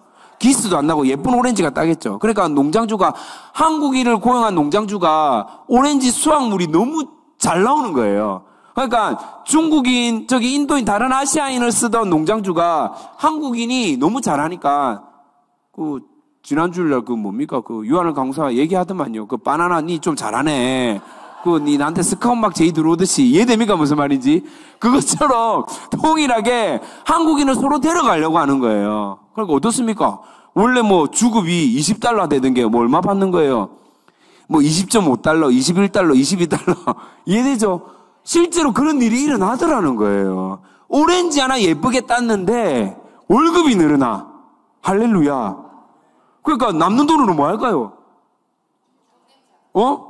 자기 스테이크 하나 더 썰었을까요? 저번에 우리가 등심 스테이크밖에 못 먹는데 이번에 토마호크 한번 썰어야 되겠다. 이렇게 했을까요, 여러분? 아니겠죠. 남은 돈으로는 뭐 했습니까? 결국은 조국, 독립을 위해서 또 독립작업을 보내는 거예요. 그러니까 안창호 선생님이 보는 안목이 여러분 얼마나 대단한지 아시겠죠? 오렌지 하나를 따는데 그게 독립운동이 된다는 사실에 대해서 볼 수 있는 시각이 있다라는 거예요. 자, 무엇을 말하고 싶냐면 우리가 맡은 그 자리에서 최선을 다해서 일하고 섬겨 나갈 때 그 일이 하나님께 영광이 된다 안 된다? 하나님 기뻐하신다 안 기뻐하신다? 기뻐하신다라는 거예요. 상관이 없는 게 아니라고요. 예. 사람마다 가정, 회사, 교회 등 삶의 영역에서 주어진 자리가 있는데 맡은 자리에서 성실과 충성으로 할 때 우리는 아름답고 가치 있는 존재가 되면서 또 하나님께 기쁨이 된다라는 거예요. 학생은 열심히 공부하고 또 다양한 경험들과 체험을 통해서 또 청년들, 대학생들은 어떻습니까? 때로는 알바도 하고 또 대학교에서 많은 경험과 공부를 하면서 그렇죠? 때로는 뭐 서빙을 하고 뭐 바코드를 찍고 짐을 나르고 그것들이 하나님께 영광이 된다는 거예요. 또 일하는 분들 어떻습니까? 직업을 가지고 일하는 사람들은 어떻습니까? 예, 뭐 연구원을 하는 사람들은 연구를 하는 것, 또 뭐 직장에서 내가 담당하는 일을 즐겁게 일하는 것, 또 주부는 어떻습니까? 가정에서 아이를 건강하게 하늘나라 가치관으로 기르고 양육하는 것, 그리고 살림살이를 살아내는 것, 이것이요 진짜 하나님께 기쁨이 되고 영광이 되는 거예요. 사람을 살린 일이 되는 거예요. 아니 그렇겠습니까 여러분? 제가 오늘 흰색 와이셔츠를 입고 왔는데 엄청 기분이 좋았거든요. 왜 좋았을까요? 아니 저희 아내가 애 3명 키우는 것도 빠듯한데 예쁘게 다리미질을 해놨더라고요. 그럴 리가 없는데. 그래서 내가 너무 기분이 좋아가지고 와 오늘 셔츠를 입는데 너무 기분이 진짜 예. 이 셔츠를 이렇게 드러내고 싶은 마음이 들어가지고 옷을 너무 오늘 얇게 막 입어가지고 아침에 정말 시겁했는데 입 돌아갈 뻔했는데 아무튼 무슨 말을 하고 싶냐면 보세요. 가정에서 남편의 셔츠를 빨고 깨끗하게 다리는 것만 해도 제가 기쁨을 가지고 사역하게 되더라니까요. 아멘입니까 여러분? 이 사소한 것 하나가 바뀌어지더라는 거예요. 여러분이 맡은 그 자리에서 최선을 다하는 것, 아이에게, 남편에게, 남편은 아내에게 그 일을 하는 것이 정말로 기쁨이 되고 무엇보다 하나님께 영광이 된다는 사실을 여러분이 기억했으면 좋겠습니다. 여기 보면요, 정말 중요한 말이 나옵니다. 한 중간 줄에 있는 밑에서 한 5번째 줄, 히브리어 섬김. 이거 제가 예전에 금요예배 때 이 설교한 적이 있어요. 아바드. 노예가 주인에게 엎드리다라는 뜻을 갖고 있어요. 섬기다라는 뜻이거든요. 아바드란 말이에요. 아바드란 말이에요. 이 말은 자신의 일에 대한 성실함과 하나님을 예배하는 삶에 대해 같이 사용하고 있는 단어입니다. 라고 되어 있죠. 그래서 아까 전에 요한복음 12장 26절 우리 기억납니까? 예. 섬기는 것. 한 번 더 볼까요? 요한복음 12장 26절 한 번 더 여러분. 예. 읽겠습니다. 시작. 사람이 나를 따른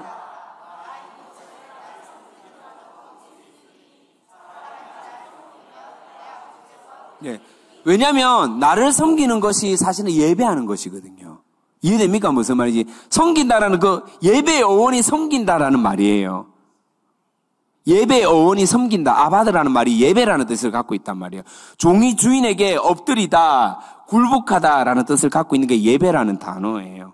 그러니까 다시 이제 연결해야 되면 연결. 이해되죠? 예. 화살을 잘 쏘는 사람을 뭐라 그러죠? 지금 황동환 목사님 버전의 개그를 한번 해보도록 하겠습니다. 화살을 잘 쏘는 사람 뭐라 그러죠? 활명수라 그러죠. 방구를 잘 끼는 사람 뭐라 그러죠? 가스명수라 그러죠. 여러분 연결시킬 줄 알아야 돼요. 가스명수. 그러면 활을 잘 쏘면서 방구를 잘 끼는 사람 뭐라 그러죠? 가스활명수. 이해됩니까? 연결해야 돼요. 연결. 아까 제가 말했죠. 학생 공부 열심히 하는 것. 이해됩니까?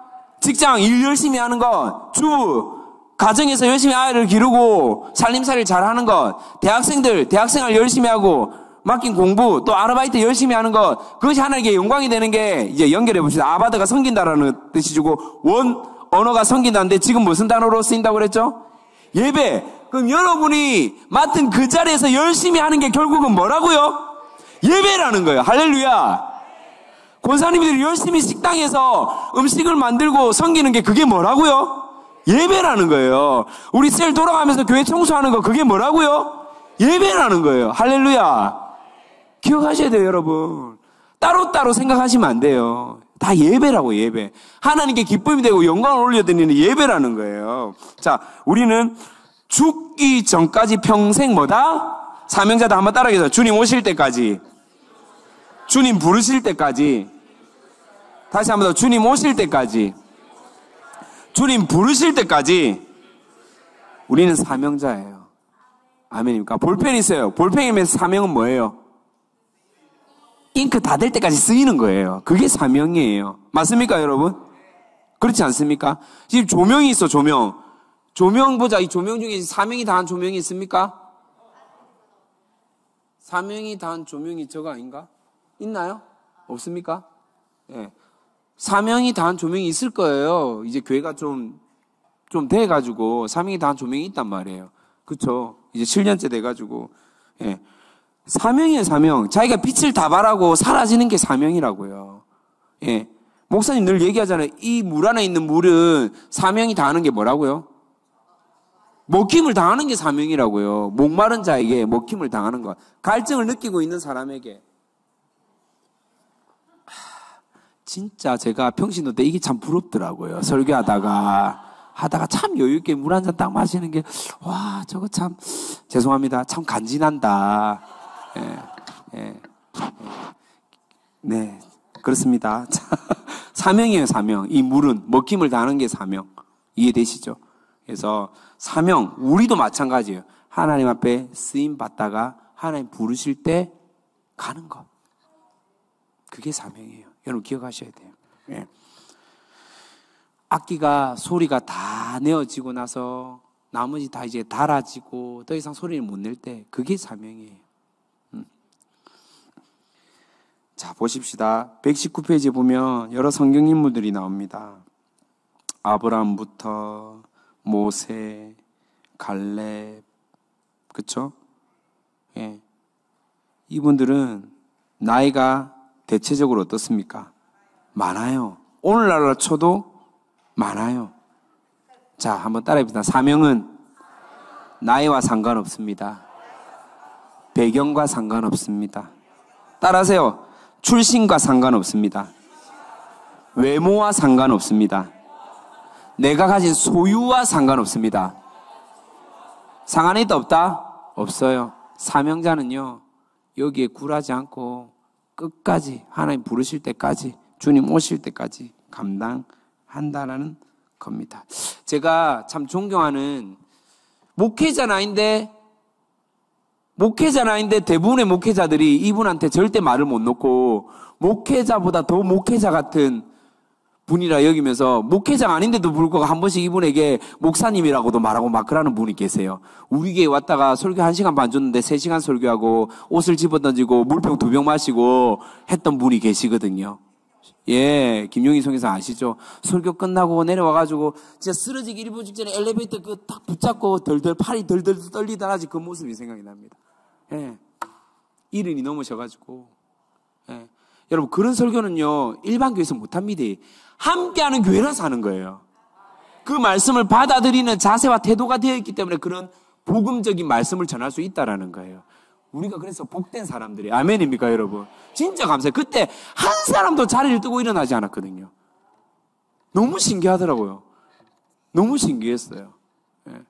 정말로 예상치 못했지만은, 정말 시겁했는데, 그 다음에 여러 번 만나서, 성교사님, 제발 시간을 꼭 지켜주셔야 됩니다. 여러 번, 다음에 10대 모자 한번 모셨는데, 또 제가 그때는 함께하는 교회 말고도 다른 교회 사람들도 많고, 예수 안 믿는 사람도 많아가지고, 엄청 걱정을 많이 했는데, 너무 감사하게 하나님 또 은혜를 주셔가지고, 기차 티켓팅을 미리 해놨더라고요. 10시 10분 기차를. 그래, 무조건 거기는 9시 50분에 맞춰야 돼. 그래, 기차를 타거든요.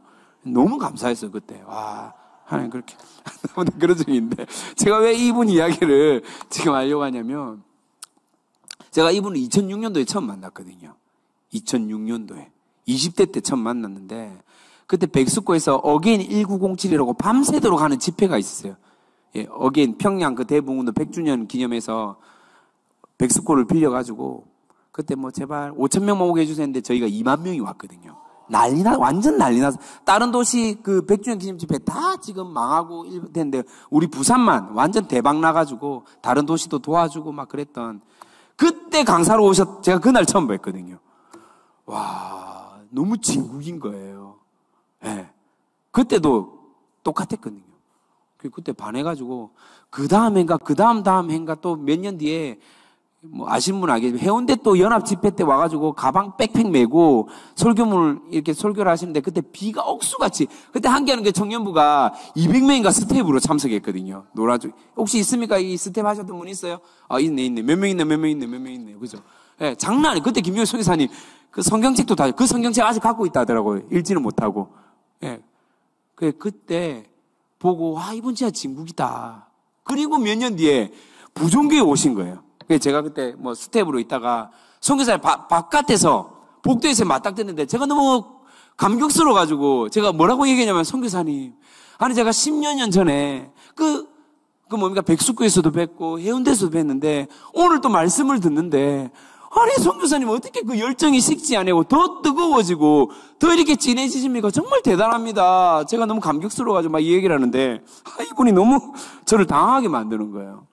아니 예수를 날마다 더 예수를 믿고 살아가는데 더 깊어지고 더 진해져야지. 그러면 그게 힘해지는 게 정상이야? 이렇게 얘기하는 거예요. 와, 너무 쪽팔리는 거예요. 이해되십니까? 무슨 말인지. 예수를 자기가 계속 믿으면 하루하루 지날 때마다 예수님 더 알아가잖아요. 그렇죠? 예수 더 닮아가니까 더 진해지고 열정적이고 더 뜨거워지는 게 정상이라는 거예요. 사실 맞는 말이잖아요. 근데 제 입장에서 제 예의상 이제 나이도 많이 드셨고 연로 하시니까, 그런데 더 이렇게 막 장난 아니거든요. 막. 예. 그러니까 그렇게 얘기했는데, 와, 그 말 듣는데 또 내가 너무 부끄러워지는 거예요. 그리고 함께하는 게 또 초청해서 제가 부산역에 딱 의전해가지고 선교사님 만나가지고 제가 그 얘기했거든요. 사실 선교 예전에 제가 이래가지고 선교사님께 정말로 죄송합니다. 개 쪽을 팔았습니다. 이랬는데, 아우 내가 미안해. 그때 내가 아직 철이 없어가지고 너한테 그랬다면서 또 막 사과를 또 하시더라고요. 예, 그랬던 기억이 나는데, 제가 무슨 말 하고 싶냐면, 자 보세요. 나이가 훨씬 더, 만난 지가 벌써 2006년에 만났는데 지금 벌써 24년, 거의 20년 다 돼가잖아요. 근데 하나님의 그 열정은 더 뜨거워지는 거예요. 나이에 상관이 없다? 없다라는 거예요. 예. 걷는 거 힘드세요. 음식도 많이 못 드시더라고, 예전보다. 힘들어해, 여전히. 예. 더 힘들어하세요, 여전히가 아니고 더 힘들어하세요. 그런데 예수를 향한 그 마음은 더 깊어지고 더 진해진 게 정상이라는 거예요. 아멘.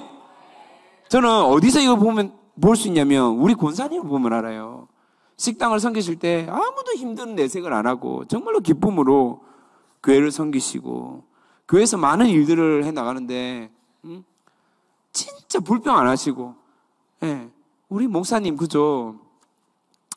많은 사역을 하고, 많은 또 일들을 하고, 또 많은 일들을 또 하고, 또 많은 일들을 해가지고, 작년에 또 많은 일들을 해가지고, 권사님들이 또 손발이 돼가지고, 정말로 어느 뷔페 못지않는 음식을 또 만들어내는 거 보면서, 와, 이걸 어떻게 사람이, 권사님이 이런 일들을 또 해 나가실까 생각을 하는데, 근데 아무도 인상 찡그리지 않고 기쁨으로. 금정군 반찬 나누는 사업, 이번 주였나? 이번 주에 어떤 복지관에서 이렇게 불러가지고 제가 아침에 조찬 예배 드리고 설교를 하러 갔는데, 거기에 사랑의 김치 나눔, 갈비탕 나눔, 삼계탕 나눔, 이렇게 그 일들 하는데 맛이 좋다고 하나도 안 부럽더라고요. 왜? 우리 교회 권사님들 하는 음식이 훨씬 더 맛있거든요. 그래서 저는 자신감 있게 얘기하고, 우리는요, 벌써 지금 수년째 우리 금정구에 노인들, 홀로 사는 노인들, 그분들을 위해서 반찬 나눠주는 사업을 하고 있다. 그러니까 이 관장님 또 너무 놀라는 거예요. 아니, 어떻게 대형 교회들도 못하고 있는 그 일들을, 그 사역들을 하냐고. 예. 담임 목사님도 대단하지만은, 담임 목사님이 딱 이렇게 비전을 선포하고 말씀하셨을 때 그 말씀에 손발이 되어가지고 맞춰가는 귀한 일꾼들이, 권사님들이 계시기 때문에 이 일들이 되는 거다라고 정말로 제가 자부심 있게 얘기를 했거든요. 아멘 아닙니까, 여러분? 예, 기쁨으로 하지 않습니까?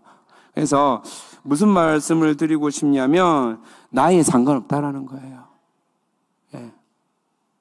내가 가지고 있는 어떤 소유, 능력, 배경, 이거에 상관없이 하나님께서 사명자는 반드시 들어 쓰신다라는 겁니다. 자, 120페이지 보도록 하겠습니다. 120페이지. 조지 휘필드 이야기가 나옵니다. 120페이지. 마지막 단락에 보면 조지 휘필드 이야기가 나오는데 정말로 능력 있고 열정적인 설교자인데 이분의 명언이 있습니다. 예, 어쩌면 우리 교인들이 엄청 무서워하는 말일 수도 있습니다. 예, 단상에서 엄청 많이 들었던 말이죠. 난 녹슬어 없어지기보다 달아 없어지길 원한다. 예, 예. 우리 목사님의 말이 아니었습니다. 그렇죠? 말씀이 아니었어요. 누군가 먼저 했네요. 예. 그러니까 예수님을 만나서 그 하나님 안에서 열정을 뿜는 사람들은 같은 성령님이 일하신다라는 거예요. 아멘입니까? 예. 그래서 이게 알고 보면 담임 목사님 말씀이 아니라 한 성령께서 주시는 말씀입니다. 한번 따라하겠습니다. 녹슬어 없어지기보다 달아 없어지기를 원하자. 예. 달아 없어지기를 진정으로 소망합니다. 예. 아멘 소리가 작아지네요. 자, 그러면서 한국에 김익두 목사님 이야기가 나오고 있습니다. 자, 그래서 뭐 잘 알겠지만은 책을 읽어보신 분들은 잘 알겠지만은 이 목사님이 나중에는 사람 영혼들을 많이 고치고 치유했던 그런 분인데 6.25 때 이렇게 또 이렇게 순교하게 됩니다. 순교하게 됩니다. 그런데 하나님 앞에서 늘 감사하고 그 사명을 잊지 않고 살아왔던 이야기에 대해서 말하고 있다는 것입니다. 사실은 이 김익도 목사님도 대단하지만은 우리가 잘 알고 있는 인물 중에 사랑의 원자탄이라는 별칭을 가지고 계신 분이 있습니다. 누굽니까? 예, 손양원 목사님이죠. 누구보다 잘 알고 있을 겁니다. 절대 감사할 수 없는 인생인데 감사를 고백하면서 살아왔던 삶. 두 아들이 억울한 죽음을 당하게 되는데 그 살인자를 자기 양아들로 삼아가지고 그쵸? 그렇게 또 키워내고 또 본인은 정말로 6.25 전쟁이 그 발발할 때 정말 이틀만 더 있으면 됐는데 거기에 이제 또 억울하게 죽임을 당하거든요. 그런데 불평이나 이런 거 없었어요. 그 갇힌 생활에서 자기 음식을 나눠주고 자기는 원래 소식한다면서 다른 사람들을 또 먹이고 했던 그런 인생이었습니다. 대표적인 이 손양훈 목사님의 8가지 기도 제목, 9가지 기도 제목입니까? 한번 읽어보도록 하겠습니다. 한번 보여주시죠, 사진. 사진 한번 보여주시죠. 손양훈 목사님 그 기도 제목 9, 확대 가능할까요? 혹시 보이십니까? 잘 보이세요? 예, 제가 잘 안 보이네요. 한번 읽어볼까요? 1. 예, 아들이 죽임을 당했잖아요. 예, 순교하는 아들이 되었다는 거예요. 예, 이게 감사할 제목입니까, 여러분? 2.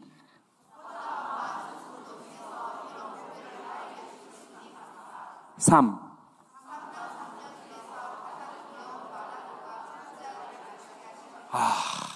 맏아들과 둘째 아들을 바쳐서 감사하대요. 넷.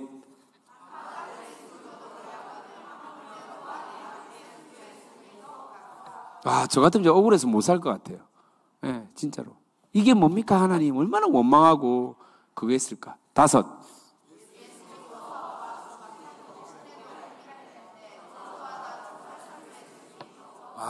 전도하다가 죽임을 당했는데 감사하대요. 6.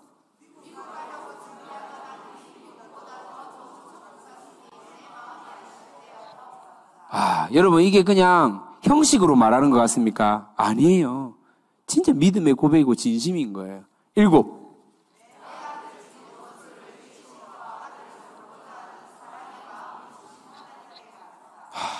8.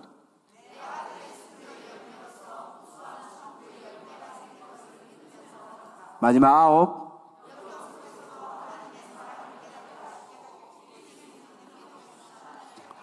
여러분 그 손양원 목사님 기념관이 여수에 있습니다. 안 가보신 분들 꼭 한번 가보세요. 예, 정말로 한번 가보면 자녀에게도 너무나 좋은 교육이 될 거고 여러분들도 또 새로운 도전이 될 거라고 생각이 됩니다. 자, 우리는 사실은 수많은 감사의 제목들을 가지고 살아가는데 감사보다 불평이 많죠. 그렇지 않습니까? 네, 진짜로 그런 것 같습니다. 난 신부님의 그 강연을 듣는데 이런 얘기를 하더라고요. 여러분, 죄송합니다. 우리 자매님 집사님들, 자매 집사님들과 권사님들, 남편 계신 분들 생각해 보세요. 여러분, 지나가다가 어떤 아저씨가 여러분에게 한 번이라도 단돈 5만 원, 10만 원 준 적 있습니까? 있습니까? 아이고, 집사님 너무 고생하시네요. 함께하는 교회 성기다 고생하시니까 자, 요거 가지고 저 나중에 떡볶이도 사드시고 저기 갈비탕이라도 한 거 사드세요 하는 그런 아저씨 본 적 있습니까? 지나가는 아저씨가.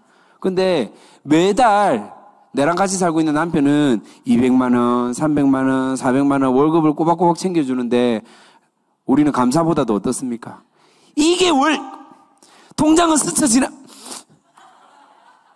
여러분 혹시 이렇게 생각하고 있지는 않습니까?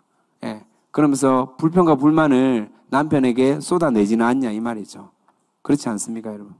제가 지금 남성 편향적인 말을 하는 게 절대 아닙니다. 반대 사항도 분명히 있겠죠. 근데 우리는 삶 가운데 감사보다 이렇게 불평이 많다라는 거예요. 네. 다시 우리가 예수를 믿는다는 것은 정말로 예수쟁이로 살아간다는 것은 우리가 닥쳐진 환경 가운데 그 일을 환경으로만 바라보고 생각하고 살아가는 사람이 아니라 환경을 주신 하나님의 의도를 묻고 그 가운데 감사할 것들을 바라보며 또 하나님께 나아갈 수 있는 조로의 기회인 것을 깨달을 수 있는 함께하는 게 성도이기를 진심으로 축복합니다. 그래서 이제 중요한 거 적용을 해야 돼요. 적용. 이 적용을 하면 또 머리로 가거든요. 그래서 이제 적용. 옆에 123페이지 밑에 여백에다가 여러분 적어주시면 좋겠습니다. 자, 1 해가지고 여러분에게 맡겨진 일터가 있죠. 일터가 없는 사람은 가정이 있을 거 아니에요. 예. 그 일터에 대한 감사의 고백문을 요 손양원 목사님처럼 한번 적어보세요. 제가 몇 개라고 말은 하지 않겠습니다. 1개도 좋고, 3개도 좋고, 5개도 좋고, 9개도 좋아요. 한번 적어보세요. 뭐도 좋으니까. 이렇게 예쁜 아내를 주셔서 감사, 아들을 주셔서 감사, 이 추운 겨울에 따뜻한 집을 주셔서 보일러 잘 돌아가는 집을 주셔서 감사, 샤워기에 따뜻한 물을 틀었는데 10초 안에 따뜻한 물이 나오게 해주셔서 감사. 전 진짜 이렇게 감사했거든요. 예, 진짜로. 따뜻한 물이 빨리 나오는 게 너무 감사하더라고요. 예, 감사. 감사. 진짜 한번 적어보세요. 2번째, 감사 표현을 해보세요. 이제 그 사람에게, 그 일터에 있는 사람에게, 직장 동료이면 저 동료에게. 알겠습니까, 여러분? 그 다음에 가정의 식구들에게, 아내면 아내, 남편, 자녀에게 감사 표현을 해보시는 거예요. 아시겠죠? 예. 마지막 3번, 나눔이요, 나눔. 편지도 좋고, 커피도 좋고, 음료수 한 잔도 좋고, 이 친구를 위해서 뭘 하나라도 한번 나누어 볼 수 있는, 이번 주에 한번 나누어 볼 수 있는 그런 시간이 되었으면 좋겠습니다. 한번 간단하게 짧은 엽서 함께 해줘서 같이 이렇게 이 직장에서 같이 직장 생활을 해주어서 또는 밝은 미소로 인사해 주어서 고맙다라고 편지도 한번 적어보시고 아니면 따뜻한 커피라도 한 잔 대접해 보시고 제가 이제 수영장에서 저는 나름대로 목요 성김데이라고 항상 목요일 날 저는 성김데이로 정하거든요. 그래서 갈 때마다 제가 섬기는 사람이 몇 명 있어요. 그래서 항상 꿀물을 타가든지 따뜻한 모과차를 타든지 해가지고 항상 나눠주거든요. 그래서 이제 한 번씩 제가 실수를 안 가면 또 은근히 기대하더라고요. 뭔가 또 사람들이 또. 예. 그래서 그렇게 하는데 그게 너무 좋은 것 같아요. 그래서 너무 이 나눔의 기쁨이 있는 것 같은데 여러분들도 그런 어떤 이 실천을 할 수 있는 시간이 됐으면 좋겠어요. 자, 첫 번째 뭐였죠? 예. 예, 감사 고백문을 적어보는 거예요. 자, 2번째. 감사 표현. 뭐뭐해서 감사합니다. 3번째. 예, 나눔. 편지를 적어주든지, 커피를 사두든지, 필요한 것들 한번, 크게 무리하지 마시고, 여러분들이 할 수 있는 것들로 이렇게 3가지 적용을 할 수 있길 바라고, 그걸 위해서 오늘 조모임 하실 때 확인해 보세요. 나는 요 감사 고백문을 적었습니다. 이해됩니까? 안 적었으면 조모임 할 때 적어보세요. 몇 가지라도. 그리고 나는 고백하셔야 돼요. 조장님들은 확인하셔야 돼요.